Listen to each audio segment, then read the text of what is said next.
नमस्कार, मैं आशीष राठौर आपका स्वागत करता हूं। आज इस वीडियो में फिर से क्राइम रिपोर्ट में आप लोगों का स्वागत है।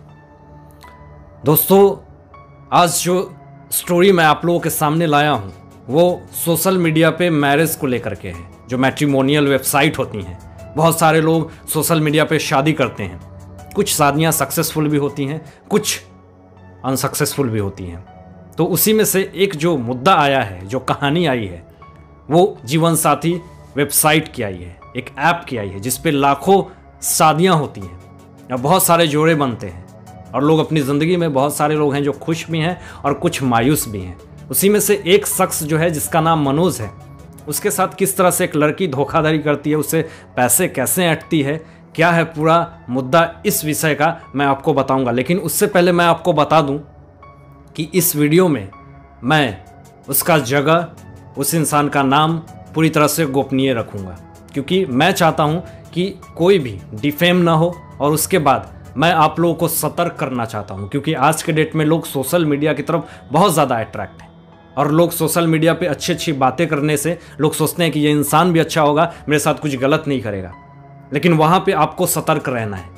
कैसे सतर्क रहना है, कैसे आपको झांसे में फंसाया जाएगा और कैसे उस लड़की ने उस इंसान को झांसे में फंसाया, आज मैं आपको पूरी स्टोरी सिलसिलेवार से इस वीडियो में बताने वाला हूँ। मैं आपको बता दूं कि इसमें एक कैरेक्टर है जिसका नाम है मनोज, जिसको शादी करनी है।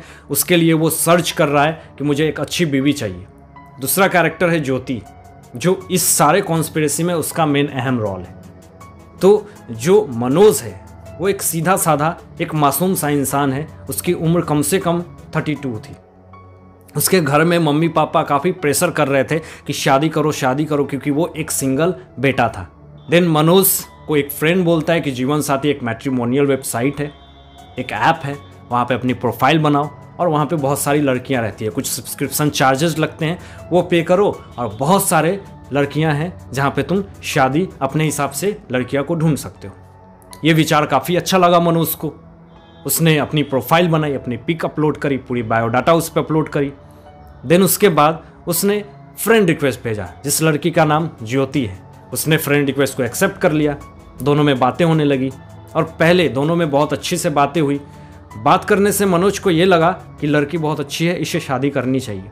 अब दोनों में बात होते होते लड़की समझ जाती है कि उसको किस तरह से हैंडल करना है, क्योंकि उसकी सोच उसी हिसाब से थी। उसने ये कहा कि मेरे पिताजी नहीं हैं, मैं अनाथ हूँ, मैं मौसी के यहाँ रहती हूँ।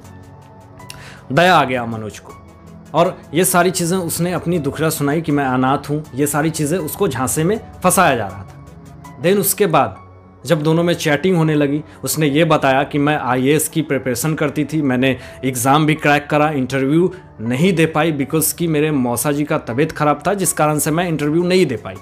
तो इस कारण से मुझे एग्ज़ाम देने में कुछ पैसों की मदद करे। मनोज का कहना है कि 6,80,000 रुपये उसने ज्योति के ऊपर खर्च किए। कभी वो एग्ज़ाम को लेकर के मांगती थी, कभी बोलती थी मुझे ये करना है, वो करना है। तो बहुत सारे पैसे उनने दिए। जो ट्रांजैक्शन उसने पुलिस को भी दिखाया है और FIR का कॉपी भी दिखाया है। दोस्तों, बात आगे तब बढ़ती है जब वो ये कहती है कि मैं पहले DSP थी, मैंने रिज़ाइन कर रखा है, मेरा 25 लाख रुपये आने वाला है। तो इस कारण से मनोज काफ़ी इन्वेस्ट करने लगा। और ये जो मनोज के पास जो पैसे थे 6,80,000 रुपये, उसने बहुत पहले होम लोन ले रखा था और उसी पैसे को वो उस लड़की को दे रहा था। हालांकि ये लखनऊ उससे मिलने भी गया और वहाँ पे 2 लाख रुपए की शॉपिंग करी, 1 लाख रुपए नगद दिया इसने, लैपटॉप, मोबाइल, फिर लहंगे खरीदे। उसने ये कहा कि मुझे शादी में अपने पसंद से लहंगे लेने हैं। तो बहुत सारी चीज़ें उस लड़की ने उस हिसाब से उसको यूज़ करा। मनोज को तब शक होता है जब मनोज ये कहता है कि तुम मुझे अपनी फैमिली से मिलवाओ। बात तो वो करवाती थी, लेकिन जब वो मिलवाने की बात करता था तो वो कहती थी कि 1 महीना में तो शादी होने ही वाली है, अभी मिल के क्या करोगे, फालतू का खर्च होगा, तो हो सकता है हम लोग 1 महीने बाद शादी कर लेंगे। तो ये तो शक हुई। देन उसके बाद जब शादी का डेट 10 दिसंबर को जब नज़दीक आया तो उसने कहा कि अब तो समय नज़दीक है, अब मिलवाओ। तो ये कहने लगती है कि मेरी नानी का डेड हो गया है, अभी शादी नहीं हो सकती है। तो फिर मनोज ने कहा कि पिक शेयर करो, अगर नानी मरी तो वो पिक शेयर नहीं कर रही थी। तो ये सारी चीज़ें उसे ये फील करवा रही थी कि कहीं ना कहीं ये मेरे साथ गेम खेल रही है, यानी फ्रॉड हो रहा है मेरे साथ कुछ गलत कर रहा है। जब उसके दिए हुए एड्रेस पे, जो आधार कार्ड पे एड्रेस था, उस जगह पे जब वो पहुंचता है तो वो सारे भी जो एड्रेस था वो फर्जी निकला। जहां वो काम करती थी वहां भी वो गया, वो सारे एड्रेस फर्जी निकले। तो ये सारी चीज़ को लेकर के मनोज काफ़ी दुखी हुआ और उसके ऊपर FIR उसने दर्ज कर रखा।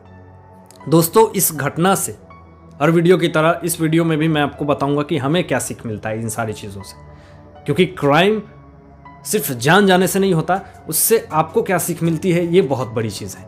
इसको तो उसी वक्त समझ जाना चाहिए कि एक लड़की अपने शादी के लिए बात कर रही है। पहली चीज़, अगर कोई भी लड़की अपनी शादी की खुद बात करता है, गार्जियन बीच में नहीं आता, तो वहाँ पे 90% फ्रॉडगिरी होने का चांसेस बढ़ जाता है। दूसरी चीज़ कि उसके बाद वो बिना अपनी फैमिली से पूछ के, बिना कोई राय मशवरा लेकर के उतने बड़े बड़े ट्रांजैक्शन उसके अकाउंट में डाल रहा था, उसको पैसे दे रहा था। किस बेसिस पे दे रहा था? ना आप उसके घर को जानते हो, ना उसके फैमिली को जानते हो, ना उसके परिवार को जानते हो, लेकिन फिर भी आप उसके ऊपर लाखों रुपए इन्वेस्ट कर रहे हो। तो कहीं ना कहीं आपको उसी वक्त समझ जाना चाहिए कि हमारे साथ गेम खेला जा रहा है, फ्रॉडगिरी हो रही है, तो आपको सचेत हो जाना चाहिए। तो ये सारी चीज़ें एक इशारा देती है कि आप एक गलत वे ऑफ डायरेक्शन में आगे बढ़ रहे हो, तो अपने आप को संभाल लो।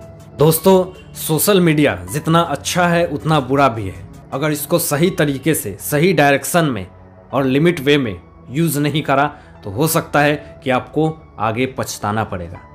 तो इन सारी बातों पे, इन सारे मुद्दों पे आप लोगों की क्या सोच है, आप लोगों का क्या राय है? अपनी राय और अपने विचार जरूर व्यक्त कीजिएगा मेरे साथ। तो आज के लिए बस इतना ही। मैं आशीष राठौर विदा लेता हूँ। एक नई सोच के साथ आपके समक्ष उपस्थित रहूंगा। तब तक दीजिए इजाज़त। अपना ध्यान रखिएगा, ख्याल रखिएगा। Thanks for watching my videos.